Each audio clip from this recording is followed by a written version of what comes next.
Hi bold bakers. A popover is a very light and airy roll made from an eggy batter, very similar to a Yorkshire pudding. In the United States, they're served plain with a little bit of jam and butter, or you can make them big and bold and add sweet and savoury flavours to them like we're going to do. This video is sponsored by Clinique, a brand that I've been using ever since I was a young girl thanks to my mom, who wanted to make sure we took care of our skin at a young age. New Clinique Smart Clinical MD is a targeted de-aging solution inspired by dermatologists, based not only on your skin type and age, but also on the shape of your face. Now, being in my 30s, this is very important to me. I apply it all over my forehead, around my eyes, cheeks, and even my smile lines, but also to my neck and jawline for visibly firmer contoured skin. These two formulas resculpt, revolumize, and reshape your appearance, all while targeting wrinkles, dullness, and uneven tone. Visit your local Clinique counter and pick up yours today. Okay, let's get stuck into the recipe. In a nice large bowl, add in your flour, baking powder, and salt. Into your dry ingredients, we're going to crack in our eggs, and then using a whisk, slowly stream in your milk, whisking as you go so you don't get any lumps. Now, as always, this recipe can be found on biggerbolderbaking.com. So just try and get it nice and smooth, but if there are lumps, don't worry about it. They end up working themselves out. So that's it. This is a really simple batter. In England and in Ireland, we would use this for Yorkshire pudding, so you can do it for that too. What I like to do now is pop it into the fridge for at least an hour and let it get nice and cold. So our batter is chilling in the fridge. What I'm going to do now is prepare my tray. Now, the beauty of this recipe is that you don't need one of those popover trays, okay? So don't go and buy one of those, you don't need it. All you need is just a regular cupcake pan. So that's what I have here, and it's non-stick. Now, what you want to do is, I have a little bit of flavorless oil. You can use vegetable oil, canola oil, anything like that.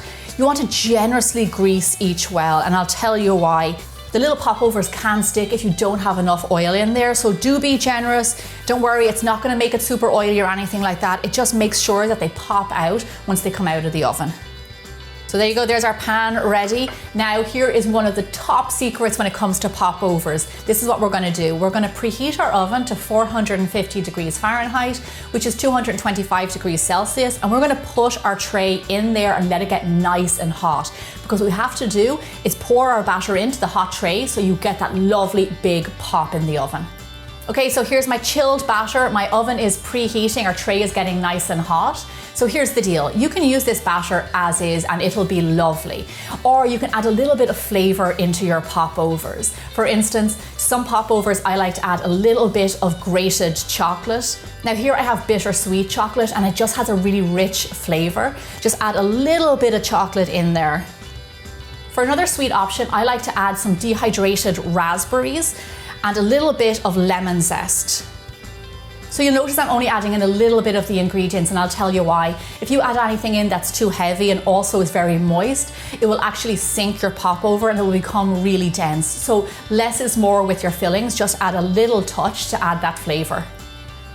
So I think I saved the best for last. This batter is really versatile. You can add anything into it, sweet or savory. So I have some cooked bacon here. I'm going to add a little bit of that in.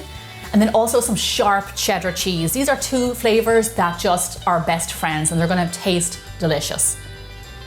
So these are just a few examples of what you can do. You can add cinnamon, you can add maybe a little bit of cooked spinach, mushroom, blue cheese, caramelized onion. You can really go nuts. All I say is that just don't add too much, like I said, because it will weigh down your popover and you want them to be lovely and light. My oven has preheated, this is perfect timing. So what we want to do now is get our batter straight into that hot tray. Fill up your wells almost to the top with your batter. As you can see, I changed containers to make it easier to get into my pan. So this is the really important part, the baking. Bake at 450 degrees Fahrenheit or 225 degrees Celsius for 15 minutes. Then after that time, we're going to turn down the oven to 375 degrees Fahrenheit, which is 190 degrees Celsius, for roughly 13 to 15 minutes until they get a lovely golden brown. You'll notice in no time at all, your popovers puff up and they become really lovely and big.